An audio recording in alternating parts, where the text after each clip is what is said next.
అందరికీ నా విప్లవాది వందనాలు తెలియజేస్తున్నాను. మరి ముఖ్యంగా రేపు 13వ తేదీ జరగబోతున్నటువంటి సార్వత్రిక ఎన్నికల నేపథ్యంలో ఈ రాష్ట్రంలో మనకు ఎలక్షన్కి సంబంధించినటువంటి సిఇసి ఎలక్షన్ ముఖ్యాధికారి, చీఫ్ ఎలక్షన్ కమిషన్, అలాగే డీజీపీ, సిఎస్ చీఫ్ సెక్రటరీ, వీరు ముగ్గురు రాష్ట్రం మీద పెత్తనం చెలాయిస్తూ ఉంటారు. ఎలక్షన్ల సమయంలో మరి ప్రభుత్వ అధికారులు, ఎస్పీ గారు అయితేనేమి, కలెక్టర్ గారు అయితేనేమి, మరి జిల్లా ఉన్నతాధికారులు అయితేనేమి, ఎలక్షన్ సమయంలో సిబ్బంది అయితేనేమి, మరి అవేర్నెస్ ప్రోగ్రామ్ అంటే ఎలక్షన్లో ఏ విధంగా జరపాలా, ప్రజల చేత ఏ విధంగా ఓట్లు వేయించాలా, మరి సిబ్బంది ఎలా ప్రవర్తించాలా, మరి లా అండ్ ఆర్డర్ ఇష్యూ వస్తే ఎలా సమస్య పరిష్కారం చేయాలా అనే దాని మీద ఎలక్షన్ కోడ్, ఎన్నికల కోడ్ వచ్చినప్పటి నుంచి ఈ రాష్ట్ర ప్రజలకు, ఎలక్షన్ సిబ్బందికి, ప్రభుత్వ అధికారులకి, సిఇసి, సిఎస్, డీజీపీ అనేక విధాలైనటువంటి అవేర్నెస్ కార్యక్రమాలు జరుపుతూ ఈ రాష్ట్రంలో ఉన్నటువంటి ప్రజలకు తెలియజేస్తున్నారు.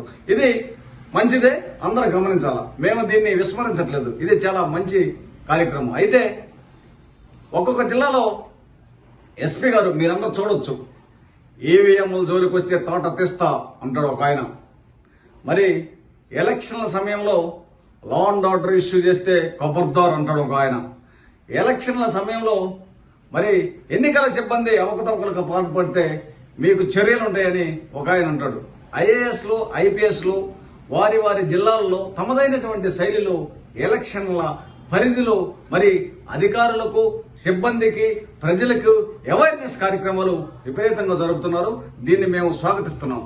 అలాగే రాజ్యాంగం అమల్లోకి వచ్చిన తర్వాత మరి మీరు గమనించాలి, ఇక్కడ రాజ్యాంగం అమల్లోకి వచ్చిన తర్వాత మాకున్నటువంటి ఎస్సీ ఎస్టీలకు ఉన్నటువంటి యాక్ట్ 89 ప్రకారం ఈ రాష్ట్రంలో వాస్తవంగా ఎక్కువగా అగ్రకులాలకు సంబంధించిన వారు, రెడ్లు అయితేనేమి, కమ్మలు అయితేనేమి, ఆ తర్వాత నాయుడులు అయితేనేమి, బ్రాహ్మణ్స్ అయితేనేమి, ఎవరైతేనేమి అగ్రకులాలకు సంబంధించిన వారు తన ధనబలంతో, ప్రజాబలంతో, అండబలంతో, మరి అధికార బలంతో మమ్మల్ని ఇక్కడ ఈ రాష్ట్రంలో ఉన్నటువంటి సుమారుగా 1 కోటికి పైచిలకు దళిత గిరిజనులు ఉంటే ఈ పల్లెటూరులో ఉన్నటువంటి మమ్మల్ని, మా జాతి బిడ్డలను, మా ప్రజలను మరి అనేక విధాలుగా ప్రలోభాలకు గురి చేసి, భయభ్రాంతులకు గురి చేసి, అంటే మేము చూపించినటువంటి వ్యక్తికి ఓట్లేయాలా, మీరు ఓట్లు అయిపోతే ఈ విధంగా జరిగింది, ఓట్లు వేసిన తర్వాత అయినా కూడా మీరు మీ వల్ల మేము ఓడిపోయాము, మరి కుల బహిష్కరణ అయితేనేమి అనేక విధాలుగా అనేక రకాలుగా ప్రలోభాలకు గురి చేస్తుంటే ఈ నేపథ్యంలో మాకున్నటువంటి చట్టం 89 యాక్ట్ ప్రకారం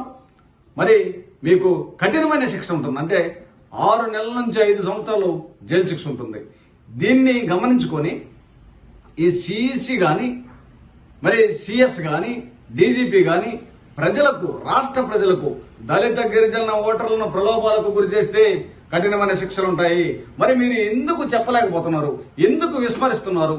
ఎందుకు మేమంటే అంత చులకన భావన? మీకు తెలియదా? రాజ్యాంగం ప్రకారం ఉన్నటువంటి జీవోను మీరు ఏ విధంగా ఎలక్షన్ సమయంలో ప్రవర్తించాల నియమావళులు అని చెప్పి ప్రభుత్వాధికారులకు, జిల్లాధికారులకు, సిబ్బందికి మీరు సమాచారాన్ని తెలియపరుస్తున్నారు, అవేర్నెస్ కార్యక్రమాలు చేస్తున్నారు. అలాగే ఈ దళిత గిరిజనులను ప్రలోభాలకు గురి చేస్తే ఇవన్నీ చట్ట ప్రకారం ఇవన్నీ ఉంటాయి అని చెప్పి మీరు ఎందుకు అవేర్నెస్ కార్యక్రమాలు పెట్టట్లేదు?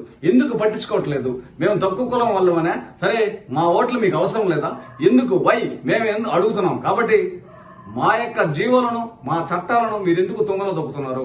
రాజ్యాంగం ప్రకారం as per government of GO India ప్రకారం మీరు సిఇసి అంటే చీఫ్ ఎన్నికల అధికారి ఎందుకు పట్టించుకోవట్లేదు?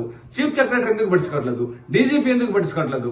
తక్షణమే మీరు మా యొక్క జీవోలను, మా చట్టాలను నెగ్లిజెన్స్ చేస్తున్నారు. నిర్లక్ష్య వైఖరి విడనాడాలి. వెంటనే మా జీవోలపై, మా చట్టాలపై రేపు జరగబోయేటువంటి ఎలక్షన్ల నేపథ్యంలో ఈ రాష్ట్ర ప్రజలకు, మరి అన్ని జిల్లాల కలెక్టర్లకు, అన్ని జిల్లాల ఎస్పీలకు, అన్ని జిల్లాధికారులకు ఒక సర్క్యులేట్ను, జీవోను జారీ చేసి మరి దీని మీద కూడా అవేర్నెస్ కార్యక్రమాన్ని రేపు తెలియజేయాలని మాలమహానాడు తరపున డిమాండ్ చేస్తున్నాను.